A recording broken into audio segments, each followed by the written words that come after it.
Okay, so good day everyone out there in YouTube land and the Facebook community and wherever else this video may go. My name is Isaac Knight, and today I want to do a quick video on the Paul and the validity of Paul's ministry.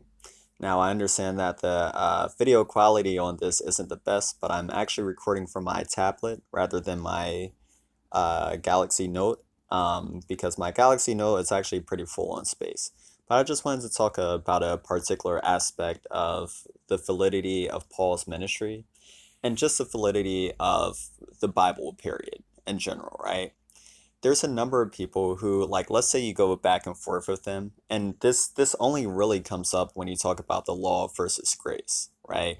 It's like, oh, Moses and the Ten Commandments established the law, but all of a sudden Paul came and he was saying all these things about how we don't have to follow the law, etc. Even Jesus followed the law. What's up with this, right? So I want to talk about that aspect. I want to talk about it in that context, right? So I want to start by saying this: the entirety of the Bible is inspired, God breathed, right? The entire Bible, it's God breathed, it's inspired by God. Subsequently, the Bible was written by God, right? Now, as far as the specific hand that penciled the words in, yes, it was various men, right? Paul penciled most of the New Testament. But guess what? Moses penciled a good number of books in the Old Testament, and various other prophets pencil various other books, right? So are we going to say that because Paul wrote all this stuff, he was false?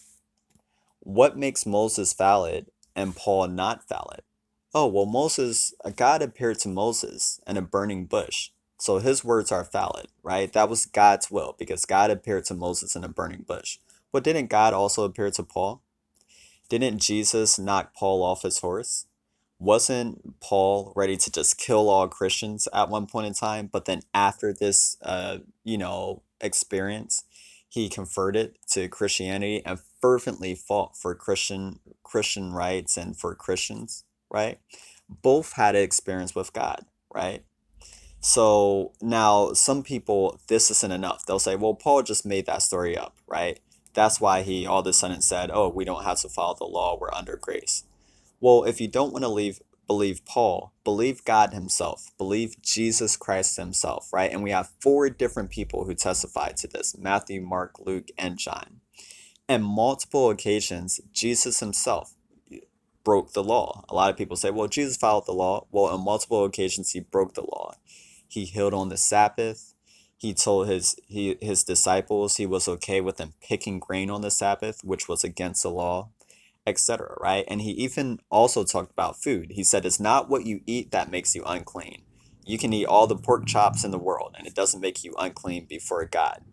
It's what comes out of your mouth. If you eat pork chop every day, but what comes out of your mouth is godly, you're clean before God. On the flip side, if what comes out of your mouth is dirty, but you abstain from eating pork chops and you follow the law, you are not clean before God, right? Man looks at, and First Samuel, it says, man looks at the outer appearance. They look at, oh, this guy's following the law or not. God looks at the heart, right? And this is partially what Jesus the Christ, Yeshua the Messiah, was trying to teach people, right? So let's say this isn't enough for you. Oh, well, Jesus could break the law on occasion because he was God in the flesh. Let's say that's not enough for you. So Paul's not enough for you, even though he had experience with God and he had the Holy Spirit. Jesus isn't enough for you, even though he's God in the flesh, and we have four different testimonies. So it's highly unlikely that these stories were made up. Well, Jesus quoted the Old Testament. And the Old Testament, David, who was a man after God's own heart, the apple of God's eye, right? David broke the law.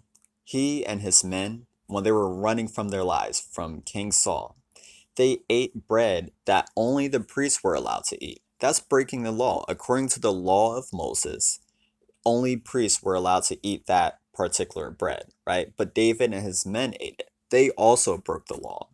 What's the moral of the story? The law is not God's perfect divine will for men, right? It's not. The Garden of Eden was. We see this when Jesus talked about divorce. Yes, God gave you the law. divorce and the law of Moses because you were stubborn. But God's will is the Garden of Eden. I'm a man, you're a woman. God brings us together and says, what man has brought together, let no one tear that apart. God brings us together for life. That's his divine perfect will. Now, the law came later and governed unruly flesh, but God's will is for us to be perfectly unified.